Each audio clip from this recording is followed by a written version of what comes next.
Right, how you all doing? I just wanted to quickly make a little video about two more UVC devices that aren't advertised to work on Linux, but do. So I've made a few videos in the past about the joy of UVC devices, and I show off different capture cards, how like the Elgato Cam Links, the Elgato HD60S Plus capture card. They both work on Linux, even though not being advertised to. I have tried and not shown off the Avermedia Live Gamer Mini. That works on Linux, although with a caveat that you can't really seem to change any of the settings in it. It will just default to 1080/60 and you can't change anything else. It just kind of, it doesn't let me seem to change anything on the interface, but that works. Cheap £7 to £15 UVC capture cards. Webcams are generally UVC. I made an entire video about why I really like UVC devices. So the two we have here, again, not advertised to work in Linux, but clearly are, and I'll show that they are just to prove a point, because I do every time I make a video in Linux. Just, I don't know why anyone would think that you're tricking them to think that it would work in Linux, but obviously these are designed to work in Windows to have their full features. You would really use Windows, but we get a large chunk, one more so than the other. So my shot doesn't look like it normally does. I look kind of dark, quite underexposed usually. Now I can't show you that because I haven't actually got it set up at the moment, but that's usually from a Panasonic GH5 running through a Camlink 4K. And I light myself with one light because I like low-key images, just light one side of my face and then leave the other side to drop off into darkness. Right now, this image is the Logitech Brio 4K, and it is a USB 3 web camera. It's got a detachable USB-C cable on it, which I quite like the fact that it's got a detachable cable, because if you break the cable on your webcam, and when I get to how much these things cost, a detachable cable's a bonus, because you don't really want to break a cable for a camera this expensive. Right now, this camera is capable of 4K 30, 1080p 60, and resolutions in between. Right now, this is full auto. It will look better if you... Oh, wow, that's overexposing quite badly. It wasn't a minute ago. Literally, just before I started the video, this looked really quite good. But it should be noted, for auto exposure, using a big old beefy light, this isn't bad. This is auto everything. You can make this look much better if you use manual. And you should always, always, always use manual when you can on your cameras. No web camera or camera is really an exception to that rule. You have to really trust a camera to run it in auto. Always run in manual if you can. So it's quite overexposed, but as I say, we can adjust that. Now, this camera does not allow 1080/60 on Linux. I don't know why, it just doesn't. In fact, up until recently, when I first tried this camera, it didn't allow 4K either. But there seems to have been an update somewhere that has now enabled 4K. I haven't got this set to 1080/30 at the moment, so Windows specific features would also include the ability to change your field of view. So kind of how cropped in the image is. Is it super wide? Is it super tight? I don't actually know what this is set on. I think this might be middle of the road, but I don't have the ability to control that. And sometimes when you jump into UVC settings, your device will crash. So I'm making a video with it, so I don't really want to fiddle with it too much. But whilst we're here, so I'll swap over to the other camera in a second. So, let's see. Yeah, 1080-30. Probably not got the color space set correctly. I mean, it doesn't look terrible for auto.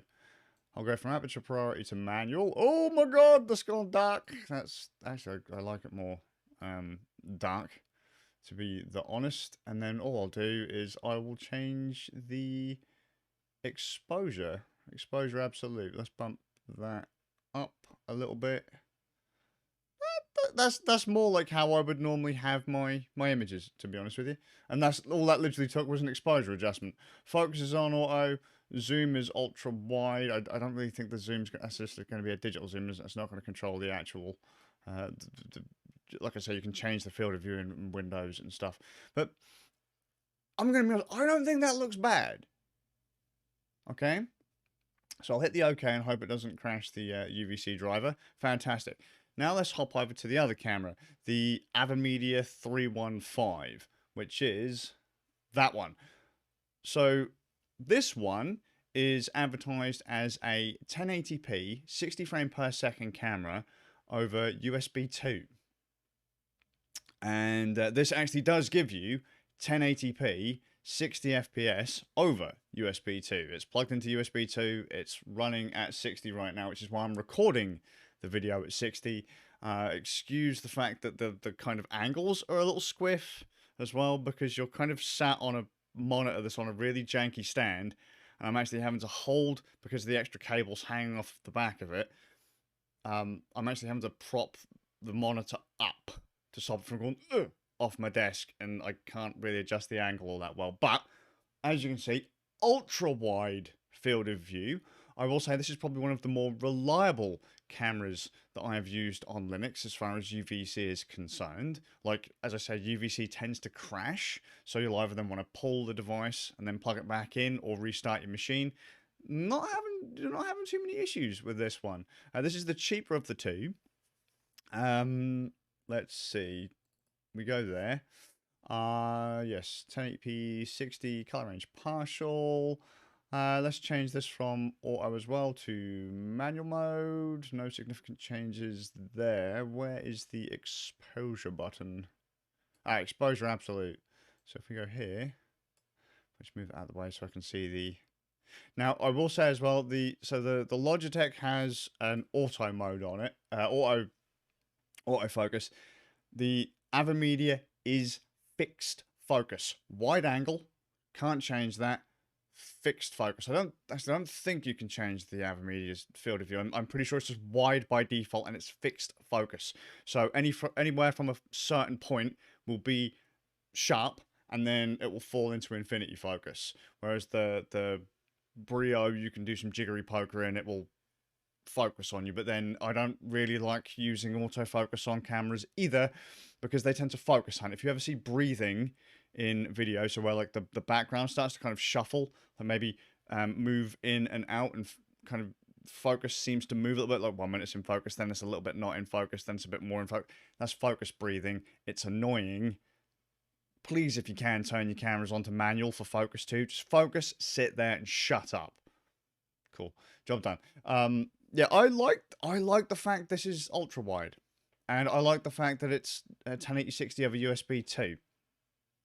So, okay, what I will do now is I'm going to move screen capture up so that you can see that I am in fact using Linux, and you can see how I've got these set up, and hopefully I don't make the UVC driver crash. But again, just wanted to show they do in fact work. So if you would like to get another camera for Linux that isn't, say, a Logitech C920 or whatever, these will work. They are UVC, they do work, you know, fantastic.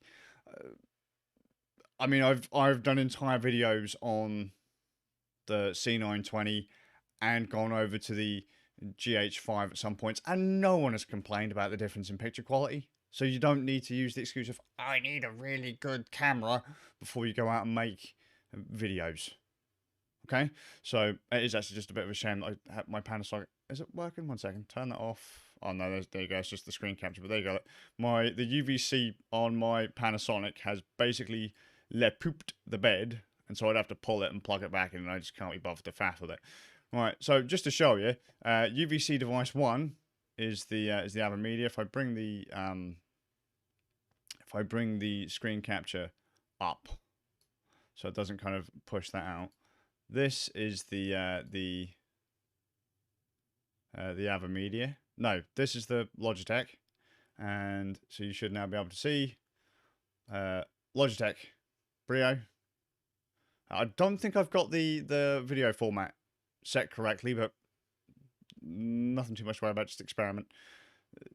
You generally want to match that to the output of the camera, but I've got it set to YU12 at the moment, 30 FPS, just to show you that you do get a 4K option on here. It's down here. So there you go. Buffering's off, and literally this is all I've done. I just set it to manual, focuses on auto, and then you just adjust the exposure. You can do a little bit more fiddling with the brightness, contrast, saturation if you find it's a little bit too punchy. As I say, I do that with the C920 as well. A lot of people can't really tell the difference. The big thing for using a cheap camera is light. For any camera, it's light. If you want a good image, light it properly. So even if it's just like a little desk lamp or some LED light panels that you can get off Amazon for a couple bucks, just do that. More light, the better. Your camera's just going to look better. So yeah, there's your Logitech the Brio. Just to show you again, it says up here, Logitech Brio 4K Stream Edition. And then the Avermedia is this one. Here you go, the Live Streamer Cam 315. I've got it set to the same video format as the Brio, 1080p, 60 frames a second. This will only go to 1080p, color range partial. That's what it's generally set to by default. White balance I've just set to auto, although I'd normally match that to the light, but it's doing a pretty solid job. I originally just wanted to show that these work quite good in auto mode. A lot of people talk about web cameras, even bigger folk, and they go, web cameras suck. Don't get a web camera, you need to buy, and then they point out like a $3,000 camera or a $2,000 camera like what I have and a Camlink. You don't need it. I mean, I don't need a Panasonic GH5 for streaming. I just happen to have one that I use for other stuff. And I mean, I've got just to prove a point. I know you're looking at me in a preview window right now, but Canon camera, Fujifilm camera. There's another Panasonic camera over there, and I think there's another Canon camera floating around the room. There's a bucket full of Polaroids. I have cameras. Okay, cameras and microphones are two things I have lots of, and headphones. So you don't need them. I just happen to have them. But yeah, this is how I have it set up, and I think it looks really good, and I really like that wide angle mode. Features specifically on this camera for Windows, I can't really think of any off the top of my swede. If I had to be completely honest, I think it's a very simple camera as far as controls are concerned. Although I do believe if you use the Avermedia software, you can save settings to the camera. So if you reset your machine, the settings are saved to the camera's memory, rather than you having to kind of like, oh, I've now plugged it into another computer, or my computer's just rebooted, I'd better reset everything. I don't know if that works on Linux. If it does, great. If not, whatever. But then I only really have basic UVC controls on Linux anyway. Check out otherwise. Oh, and I should say as well, I can't touch it because, like I say, I'm on a wobbly screen, but there is also a privacy shield built into the camera. You just literally thumb slide by the lens and push it over the lens. The Brio has, I don't know where it is, it's like a little plastic thing you clip on the top and it goes over the front of the lens. There are things you can put on if you're really that worried about doing things in front of your camera. But yeah, so they are working.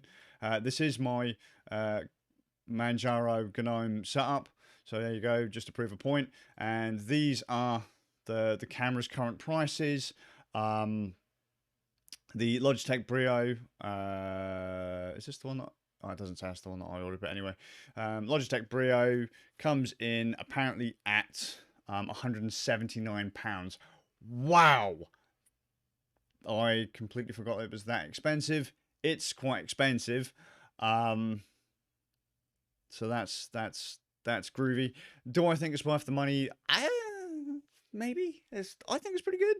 I think it's pretty good. I mean, but then when you're talking that kind of money, you're talking, in some cases, an actual cheap proper camera, or maybe a cam link, and you can hook it up to something else. But you know, as a web camera to throw in your bag, fantastic. The PW315 from Avermedia comes in at about 110, although I've seen both of these prices fluctuate quite significantly, to be fair. You can get them from, like, you know, the Brio, I think I've seen go as low as like 150. The Avermedia I've seen go as low as like 100. But you know, it swings and roundabouts. What you really want to go for, here you go, look. New and used from 139. Nah, don't go used. Never go used. A lot of people, like I say, will complain about how these look, and it's just because people don't know what the fuck they're doing, which is generally the same with most cameras. People just don't know what they're doing when they're using these. It's like I said in other videos, where even if you've got a really big expensive piece of equipment, that doesn't necessarily mean that you're going to get good results. It's just going to have more. The big expensive piece of equipment will just kind of hold your hand more and use its auto jiggery pokery to kind of give you what you think, or it'll give you what you think you want under like a lot of conditions. But then there will always be that one condition where it'll throw the camera's auto mode out, or the whatever device's auto magic modes out, and then you'll be like, oh, how do I get this image? It's not working. Or how do I get this sound? It's not working. It's just because you didn't learn the tool. You just went for something that you figured would be the best, and you know, the best is generally so, like, someone can have a really crappy cheap old 1080p camera and say a two grand ish Panasonic GH5. Is that about 2 grand? I don't know. It's fucking expensive. But the point being that if I gave someone a GH5 and I took my old Canon or my old Fuji, in a lot of cases, I could probably still get a better image out of the Canon than a noob could on the Panasonic. They just got to learn the tool. And then, you know, start with something small, work your way up. Learn the basics. Foundations are everything. And that's the same with web cameras. Lighting and exposure and all that is always going to be the same for any camera. So learn it. Get the best image out of something that's really bad, and then you might be able to get something decent out of something higher end, and then move up. Because all better gear is going to do is show how shit you are more. If that makes any sense. Like if you go from a 1080p camera to a 4K camera and you have no idea how to expose an image and focus, it's just going to be more obvious because of the high resolution. So, got to start somewhere. Anyway, I'm going to head off because I've just realised it's getting late. I've been waffling on for near 20 minutes and I've got a podcast to do. So, yeah, 2 more bits of kit that do work in Linux, both of which I do like.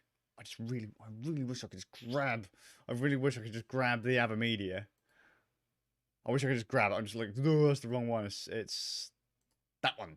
I wish I could just grab the Avermedia, but like I say, if I touch the monitor, look, it's terrible. It's been propped up by a hat and a pair of headphones. Yeah, I wish I could just grab that and straighten out the image, but I think they're all right. I think they're all right. So don't just instantly look at like Logitech C920s and stuff. There are other options, and if I had to be honest, I think the colors are far more accurate in a lot of cases on the Avermedia than the C920 in that. I really do like these two cameras, especially that Avermedia, especially for the money, and especially if you're after a wide angle lens and only have USB 2. If you have USB 3, bonus, but I mean, USB 2, that's on everything. You've always got a spare USB 2 port. I always save that for audio devices, but now I can use it on the Avermedia camera as well. So, hope you're good, and I'll see you all with a bit of luck in the next one.